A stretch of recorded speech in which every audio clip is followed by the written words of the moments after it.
Hey, this is Greg McAfee, and welcome to the Greg McAfee Show. Now let's get started.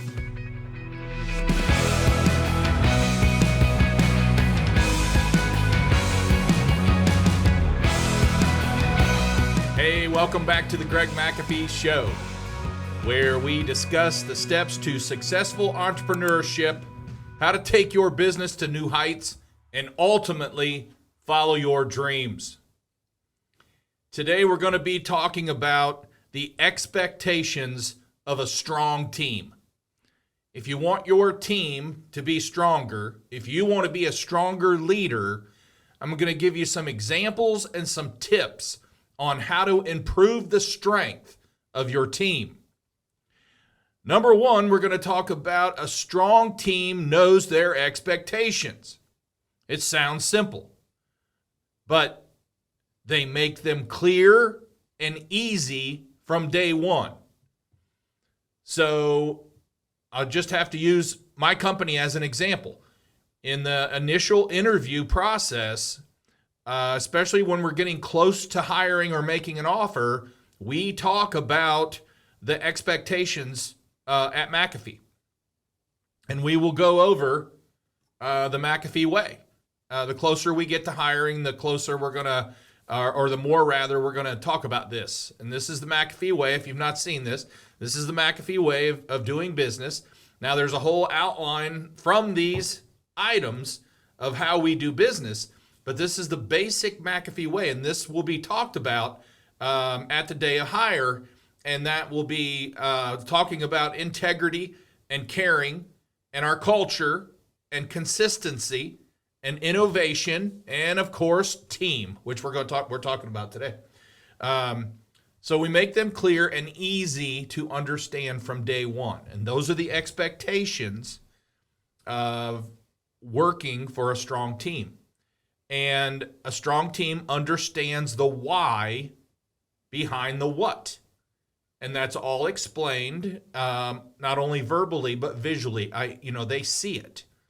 They hear it and they see it, and then they duplicate, copy it, take on a new way for them. And for a strong team, it's in writing.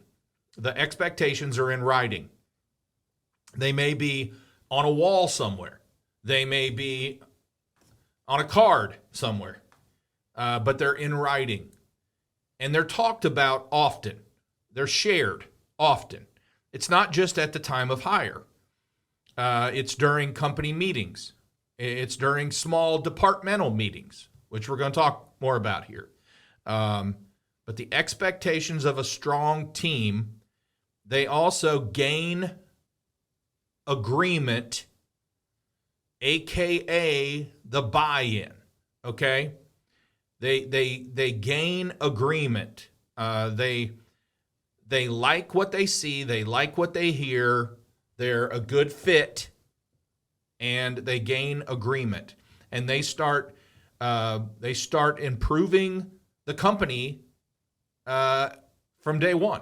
So they get the buy-in, and they become part of the strong team. And that's how it works. We become stronger by hiring strong people. All right? Expectations of a strong team. Number two, they respect and trust each other. We don't have to agree on everything. Contrary to this culture today, we do not have to agree on everything here at McAfee. We are all born different. I just spoke about this at a company meeting. We're all born different. We have different personalities.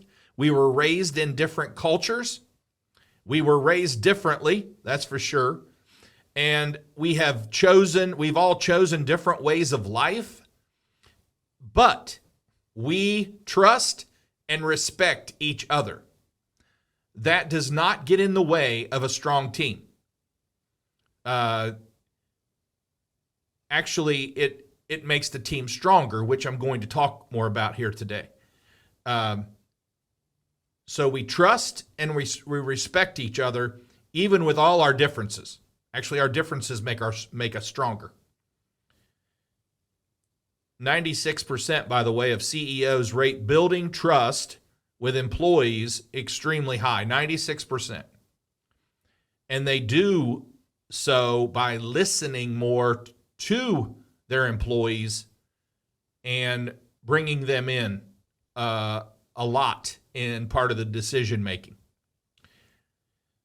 Strong teams act on feedback, which builds trust and respect.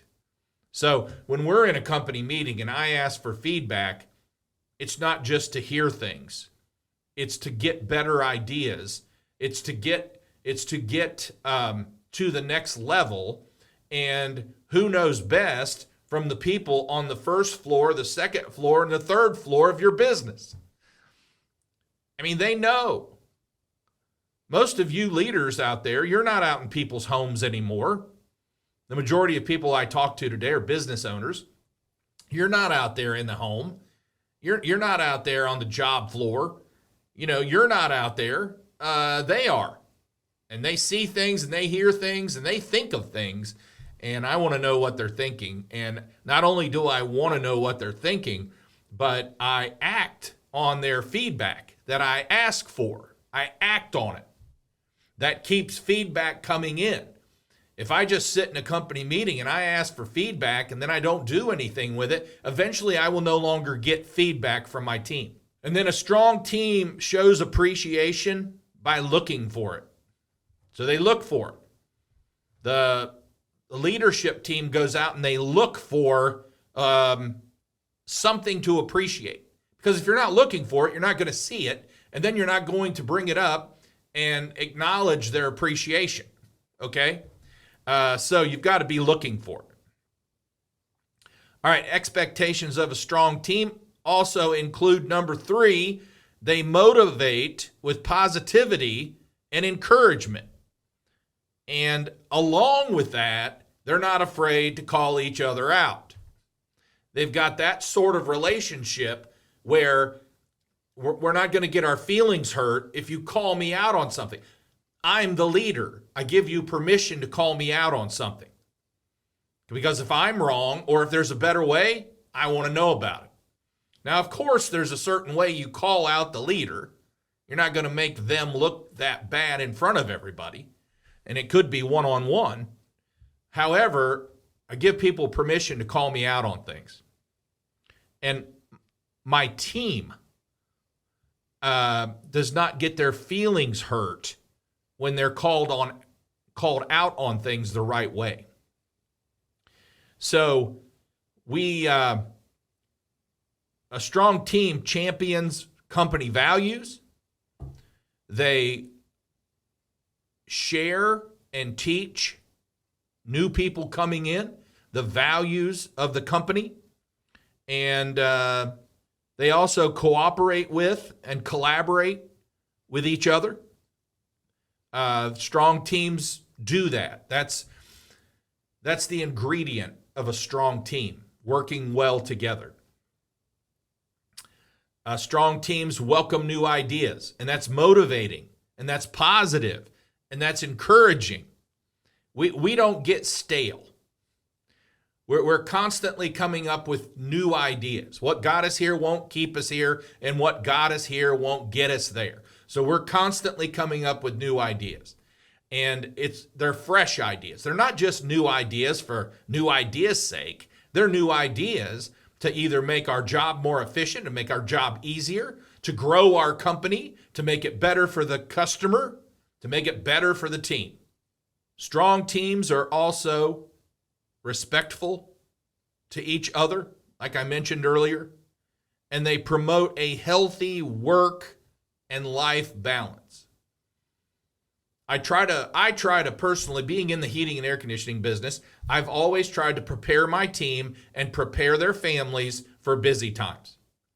So we are not in Las Vegas, and we're not in Southwest Florida, and we're not in Arizona. So we're not going to have 100 plus. We're lucky to have 95 degrees a few days out of the year.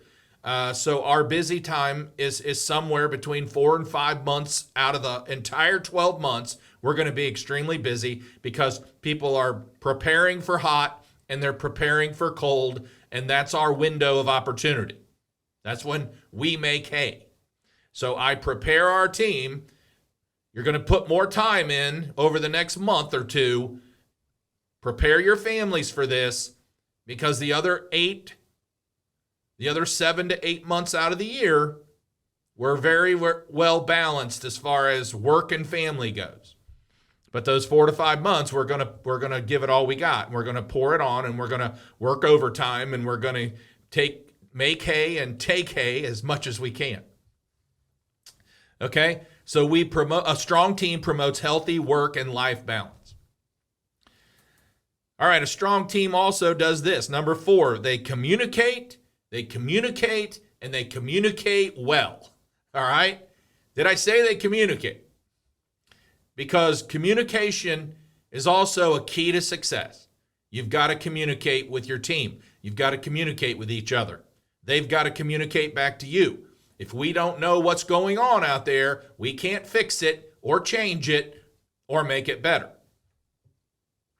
So a strong team communicates well. They have open meetings. They have scheduled meetings. Now, I've been coaching for, like I said, at least 16 years now. And there just have been, I can probably count on 2 hands, that the companies that actually have scheduled open meetings. It's extremely rare. Like I said before, I often get questions like, what do we talk about? That is a personal leadership problem if you do not know what to talk about at a company meeting, okay? There is so much to talk about. I have to narrow it down to like the top 3 to 5 things so we can keep it under a certain amount of time on a Saturday morning, which is when we meet. And I've been meeting on Saturday mornings since the garage days, so it's been at least 30 years. That's the only time in our world where we designate time. We have someone else answer our phones. We're not worried about being out on call and getting someone in here on time. It is 3 to 4 hours of focused meeting, and you've got to, that's how we communicate. A lot of our stuff is communicated through a scheduled open meeting, company meeting, and it keeps people informed, because informed people make better decisions, and it keeps people focused and on track to where we're going, our future, constantly thinking about our future business, our future self, keeps people on track. Another kind of communication is departmental meetings, very important. Smaller meetings, departmental. Now, I have met a few companies that it would be nearly impossible for them to have a company meeting at one site because they're just so darn big. But those are extremely rare in the HVAC industry, in the electrical industry, the plumbing, the lawn care, the landscaping, roofing, home improvement. The average amount of employees today is 5 to 10 employees. So I think you got this down, okay? But anyway, departmental meetings, very important. Another kind of communication is leadership meetings. We have a leadership meeting once a week. We have departmental meetings once or twice a month, depending on the department. And then we have a lot of emails and texts and team meetings going on via Teams, something like Zoom. And so we've got a lot going on. And if you're, using Service Titan, you've got a lot of communication internally going on through there. I also encourage, group texting. We are, especially within our service department, they communicate with each other, especially if they run into a problem, they drop it in on the group text and someone's going to figure it out fast and make it happen. That's encouraged. And we also encourage feedback from all those meetings we have. And again, we don't have meetings for meeting's sake. The minute we don't have enough on the plate for a meeting, we cancel the meeting. We're not going to waste their time or our time. We're going to cancel the meeting. I've canceled company meetings because we actually got a hot spell or a cold spell, and work comes first. I wish we had to cancel more meetings, trust me. But in Dayton, Ohio, It is what it is, and we make the best of it, and we lead in our industry through the mild weather. And when you can do that, it's saying something. I give kudos to all the companies out there that are in mild weather. Okay, another thing we're going to talk about today, because I got a feeling this is going to be part one of 2 sessions on expectations of a strong team. So we're going to end here with number 5. They are extremely diverse. They're diverse, and they're happy being diverse. They're okay with being diverse. They thrive off diversity, okay?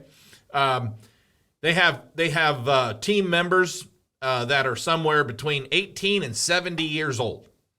So multi-age team, very diverse. They come up with ideas. The young come up with ideas, and the older share, here's what happened when we did this once, or they might say that's a great idea, we've never tried it, or they might just share wisdom and experience, which is worth gold, okay? But also the new ideas and the fresh ideas are worth gold. So we like that diversity, and strong teams do like diversity. They also have multiple levels of talent, and they are comfortable with that. Sure, they're competing among each other. A good competitive team, which is actually part of a strong team, characteristic of a strong team is competitive, but a strong team has multi-levels of talent, and they're comfortable with that. They know who the talent is. The ones that aren't as talented are constantly learning so they can gain more talent. They also have different nationality. They have different color. They have different religion. They have different gender. They have political preference. But that is their culture of a strong team. That makes up a strong team. They thrive on that because of the respect they have for each other. And they're good with that. They wouldn't want it any other way. I know I wouldn't want it any other way. I like different ideas. I like different perspectives. That's what makes McAfee grow and thrive is a team effort from a diverse team.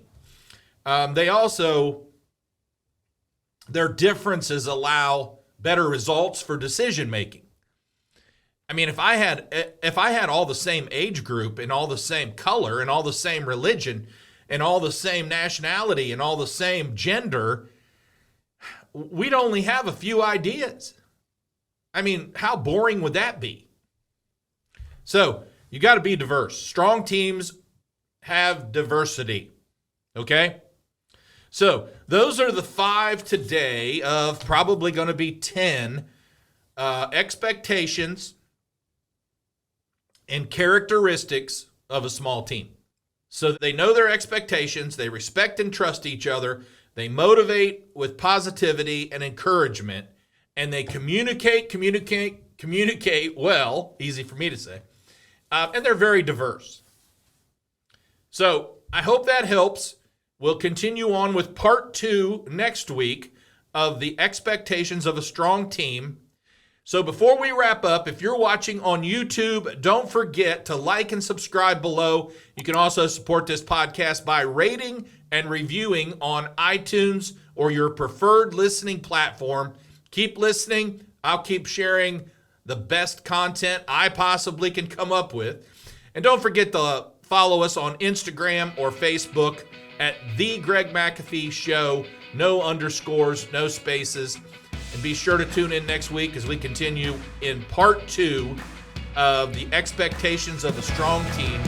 Thanks for listening. And as always, carry on. God bless and have a great day.